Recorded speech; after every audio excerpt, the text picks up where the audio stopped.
and welcome back to the Citizen channel. We're all staying safe and well on our home programme watch, where we have a look through a home programme and read a couple of articles or excerpts from a couple of articles from it as well. So we're going to have a look at this one. Successful game, of course. Manchester City 3, Bayern Munich 0, 11th of April 2023. Yes, Champions League quarter-final. First leg, not the greatest covers, but they're not really this season. But the big dobbing thing, I mean, it was a bit wet last night, but I took my A4 plastic cover, and I get two because I got one for my lad who couldn't get there last night. So not too much damage done. You know, if you watch one of my early blogs in the season, I think at the first Champions League game, they got absolutely soaked. I was a bit angry at the size of it, and it's a bit cumbersome because you don't get anything more in it. It's still the same amount of pages. It's still the same amount of print text because it's just bigger font. So, all right, if you've got dodgy eyes, it's fair enough. But anyway, we'll not go on about that again. £5, of course, for 84 big pages. Same content, just bigger. Please, if you are new to the channel, push that subscribe on, push the bell notifications. Great to have you on board. Everything City, past, present, and forever, or as long as I'm around anyway, and I'm doing this. So forever's a longer time than I'm going to be on this planet, but I'm sure many of you out there will carry on regardless. Forevermore and all that. It's a song, that, isn't it? Yeah, that's what it is. Anyway, let's not get morbid. Anyway, please, if you are new to the channel, you push those buttons. You can press me the little like button. Try to get, not the most watched vlogs, the programme watch. I don't know why, some good stuff in this. But you can get me to 15 likes. I'd be more than happy. Thank you for your support. Right, this is available, as ever, on subscription. From www.reachsportshop.com. Yes, I don't get any recompense from them for this, but just a bit of a promotion for them. 26 issues, £97.50. If you're outside of the UK, £65 in EU and £80 the rest of the world. And you get the Champions League games as well, Chimps League games as well, which are £5. But obviously you get them for the, I think it works out about £3.50, something like that. Anyway, you get them cheaper. You save money anyway by doing it that way. And of course, you can actually opt for 12 issues as well. They don't advertise it in the programme or in the page, but you can get 12 issues as well. Right, that's their stuff out of the way. You can buy them independently as well. So if you like this, it's not a bad one. There's a couple of dodgy things in it, but it's not a bad programme actually for a European night. It's not bad at all. You can buy them independently as well, plus a couple of quid postage.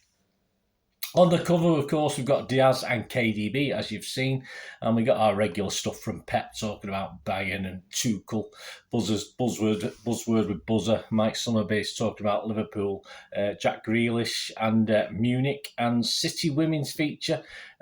Just going back in time, looking at 2017, I think when we became only the third English women's team to reach the Champions League semi-finals. Unfortunately, we didn't get any further, but that was back in 2017. The under-18s reflect on the end of their FA Youth Cup run, and the EDS feature looks at a good run. So it looks like a run to a historic third title in a row, which is very close. You can almost breathe, you can almost touch it. It's that close.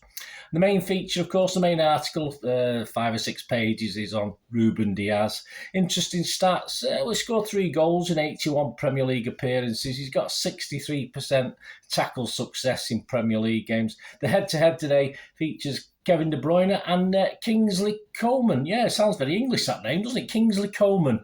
But he's French, of course. He plays for France. Interesting facts. Yeah, very, well, not really. On the face of it, a bit interesting. I mean, KDB's got 79.2% pass accuracy. Coleman's got an 84.4%, but of course KDB is far riskier in his attempted passes than I think most players, so that's probably the reason for that.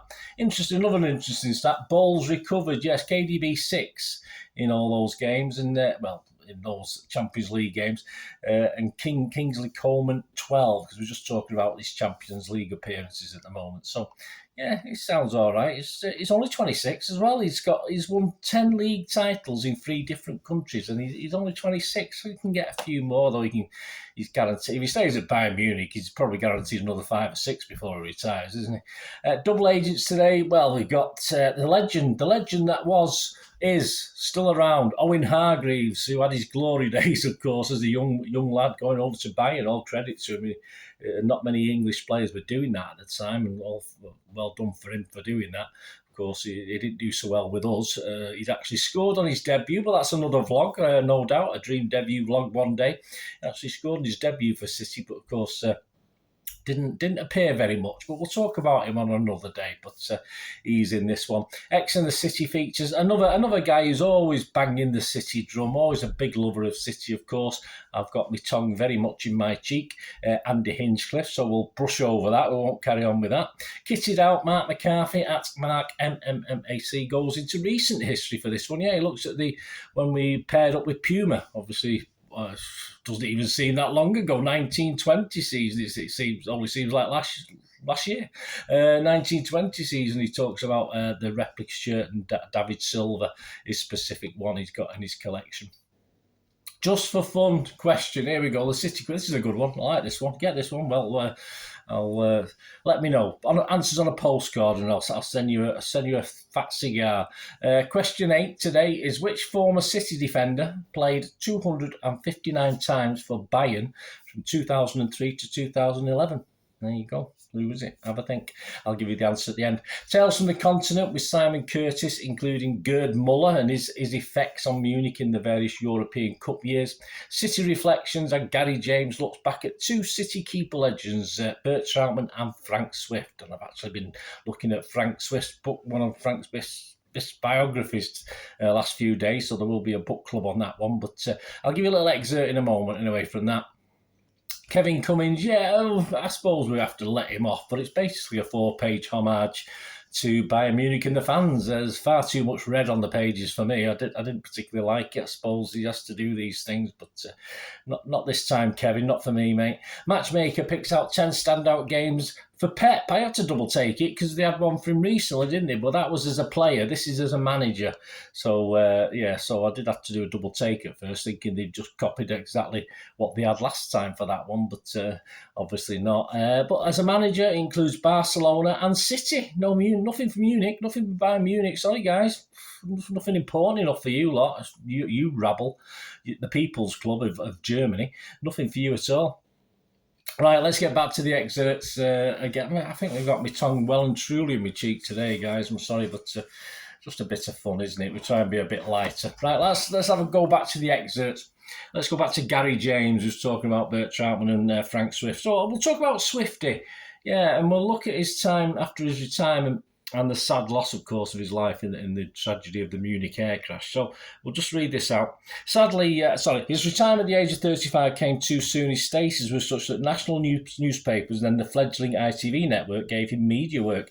He was an ITV commentator for the 1956 FA Cup final, which of course saw Trautmann's miraculous performance. He was the News of the World's most popular sporting columnist. The paper valued him so highly that they began sending him to every major game. By 1957, Swift was being sent to cover United in Europe.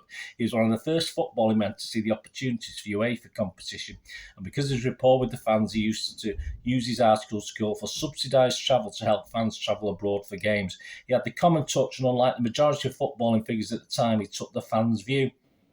Sadly, Swift was flying with United back from Belgrade when their plane crashed while trying to take off at Munich in February 1958. It was a major tragedy and all Mancunians were devastated by it. Frank was still living close to Main Road and was president of the City Supporters Club, was sorely missed. The News of the World revealed how they had received calls and mails from thousands of people around the world expressing their sorrow at Swift's death. These calls from ordinary supporters and significant international figures. Even Santiago Bernabeu, the president of Real Madrid, called. All remembered Frank's humour, courage and general humility. Today, Swift and other victims of the air crash are remembered in Munich at the Manchesterplatz. An example of how highly Swift was thought was recalled by journalist John Hepburn. Frank had attended the Northern Ireland-England match in November 1957, and after the game, as the players and media reps were leaving, local schoolboys wanted to get autographs. Hepburn said Frank was being pressed for his signature in the midst of more than 50 schoolboys. 20 yards away, the England players were allowed to file into their bus unmolested and unnoticed. The England team contained many brilliant players: Billy Wright, Duncan Edwards, Roger Byrne, Tommy Taylor, yet none of them could match Frank as far as the average 1950s child was concerned. That's how highly Frank was still regarded a decade after retiring. Today, decades after both men's goalkeeping careers ended, it's a mark of their greatness, he's talking about Troutman as well, that Mancunians and football followers around the globe still remember what Swift and Troutman achieved. Many footballers' names fade, but these two ambassadors of our club and promoters of European competition deserve to be remembered forever. Very touching. Wonderful article, that, guys. And worth buying this just for that, wasn't it? And before we go, we'll have a look at old Pep. 10 matches which have so far defined the managerial career of our legendary boss. Yes, I can't spot a Bayern Munich game. I don't think there is, but we'll do the first 4 or 5 anyway. 27th of May 2009, Barcelona 2. That lot down the road, Manchester United 0. After a successful season in charge of Barcelona B, Guardiola was installed as Frank Rijkaard's successor at the start of the 2008-09 season. The La Liga title and Copa del Rey followed before Barca completed historic treble when they beat Manchester United in the Champions League final. Hear, hear. Number 2, 29th of November 2010, Barcelona 5, Real Madrid 0. Guardiola repeated his La Liga success in 2009-10. And the following season, a stunning El Clasico win lit up his side's charge towards the 3rd successive title.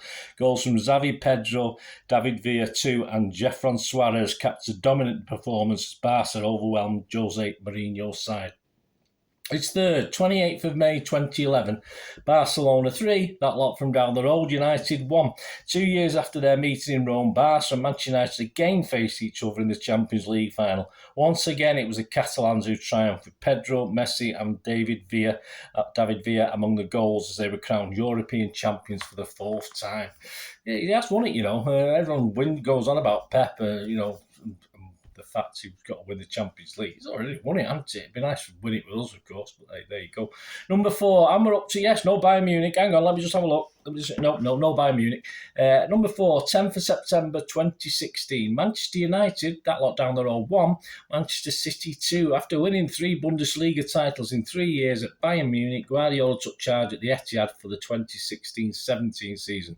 And he took little time to make his mark, overseeing a derby victory over United in only his 4th Premier League game, as the manager kicked off his City career with a 10-game winning streak. Didn't quite work out, unfortunately, but at that point in time, we could beat anybody, couldn't we? And 5th and the final one we're going to look at today, 16th of December 2017. No, it's not United this time. Manchester City 4, the Spuds 1, Tottenham 1. A comprehensive defeat of Tottenham, courtesy of goals from Ilkay Gundogan, Kevin De Bruyne and Raheem Sterling 2, was the 16th win in a run of 18 successive victories. City dominated the Premier League title race, going on to be crowned champions, racking up 100 points and 106 goals in the process. What a legend. There you go, guys. Hope you enjoyed that and the excerpts. And as I say, it's certainly that Gary James one is fantastic, as it always is. Just a quiz question before we go.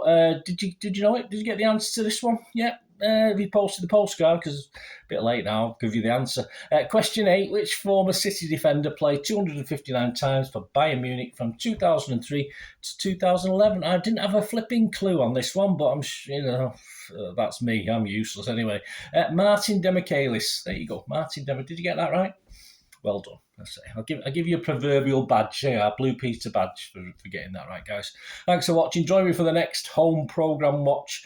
That will be against Leicester City. The next one we'll look at, as I say. But yeah, not bad. As I say, I'll forgive Kevin. I'll forgive Kevin Cummings for his all too red 4-page special there on Bayern Munich and the fans, because I think the fans are idiots, to be honest. I wouldn't give them any credit. In fairness, I think they're just. Like the chanting, they're just a bunch of zombies, but obviously that's been covered on other vlogs I've done. But hey, there you go. My opinion, for what it's worth. Thanks for watching, guys. Until we meet again, that's one thing, don't I? Please stay safe, Blues. Come on, City. Bye for now.